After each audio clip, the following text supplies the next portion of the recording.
오늘 말씀은 사무엘상 30장 1절에서 15절까지의 말씀인데요. 1절에서 8절까지만 읽도록 하겠습니다. 다윗과 그의 사람들이 사흘 만에 시글락에 이른 때에 아말렉 사람들이 이미 네겝과 시글락을 침노하였는데 그들이 시글락을 쳐서 불사르고 거기에 있는 젊거나 늙은 여인들은 한 사람도 죽이지 아니하고 다 사로잡아 끌고 자기 길을 갔더라. 다윗과 그의 사람들이 성읍에 이르러 본즉 성읍이 불탔고 자기들의 아내와 자녀들이 사로잡혔는지라. 다윗과 그와 함께한 백성이 울 기력이 없도록 소리를 높여 울었더라. 다윗의 두 아내 이스라엘 여인 아히노암과 갈멜 사람 나발의 아내였던 아비가일도 사로잡혔더라. 백성들이 자녀들 때문에 마음이 슬퍼서 다윗을 돌로 치자 하니 다윗이 크게 다급하였으나 그의 하나님 여호와를 힘입어 용기를 얻었더라. 다윗이 아히멜렉의 아들 제사장 아비아달에게 이르되 원하건대 에봇을 내게로 가져오라. 아비아달이 에봇을 다윗에게로 가져오매 다윗이 여호와께 묻자와 이르되 내가 이 군대를 추격하면 따라잡겠나이까 하니 여호와께서 그에게 대답하시되 그를 쫓아가라. 네가 반드시 따라잡고 도로 찾으리라. 아멘.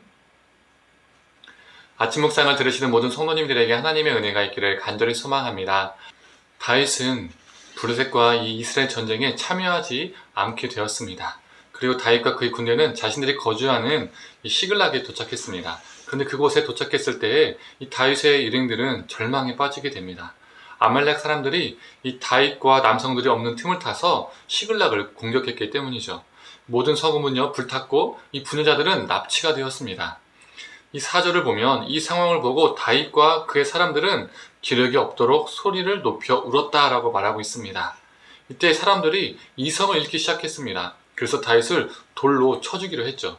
아마 사람들은 이 다윗이 전쟁에 모든 남성을 끌고 가서 이런 일이 일어났다라고 생각했던 것 같습니다. 그런데 다윗의 책임이 아니었죠. 다윗이 억지로 사람들을 끌고 간 것이 아니었습니다. 다윗뿐만 아니라 다윗의 모든 남성들은 이 블레셋의 용병이었기 때문에 전쟁터에 갔어야 했습니다. 다윗도 가고 싶지 않았지만 갔어야 했던 사람 중에 한 명이었던 것이죠. 다윗 역시 아히노암과 아비가일 두 아내를 잃었습니다. 두 아내가 납치된 것도 이 다윗의 마음을 슬프게 했을 텐데 사람들이 이 다윗을 죽이려 하니 이 다윗은 위기에 놓이게 되었습니다. 이런 상황 속에서 다윗이 어떻게 합니까? 6절 후반에 이렇게 말합니다. 다윗이 크게 다급하였으나 그의 하나님 여호와를 힘입어 용기를 얻었더라. 다윗은 하나님을 의지함으로 용기를 내었습니다. 모든 상황들이 절망적이었지만 그 상황에 붙잡힌 것이 아니라 오직 여호와 하나님만을 붙잡아야 되겠다라고 그는 결심한 것이죠. 그리고 그는 에봇을 가져오게 하고 하나님께 묻습니다. 하나님은 아비멜렉을 능히 따라잡을 것이고 모든 사람을 되찾을 것이라고 말씀해 주셨습니다. 오늘 본문은 다윗과 사울의 대조되는 모습을 보여주고 있습니다. 사울은 하나님의 뜻을 알고 싶어도 하나님은 그를 향해서 침묵하셨지만 다윗은 하나님의 뜻을 찾고 하나님은 그를 향해서 말씀해 주셨습니다. 다윗은 군사를 이끌고 아말렉을 추격하다가 600명의 사람들 중에서 200명이요 탈진하게 됩니다. 다윗은 나머지 400명만을 데리고 추격하게 되죠. 지금의 군사력의 3분의 2만을 가지고 전쟁을 하려고 했던 겁니다. 3분의 1이 손실된 것이죠. 이건 인간적으로 보면요 불리한 겁니다. 5%도 아니고 10%도 아니고 33%의 전력이요 사라진 것이기 때문이죠. 그런데 다윗이 이런 선택을 할 수 있었던 이유는 무엇입니까? 그 이유의 근간, 그 선택의 근간은 무엇이었을까요? 3월 5일 주일 설교 때 제가 여호와의 전쟁에 대해서 설명한 적이 있습니다. 여호와의 전쟁은 사람의 많고 적음에 있는 것이 아니라 칼과 창에 있는 것이 아니라 무엇에 있습니까? 오직 여호와 하나님께만 있습니다. 그리고 여호와의 전쟁에서 백성들에게 필요한 것은 순종이라고 언급했었습니다.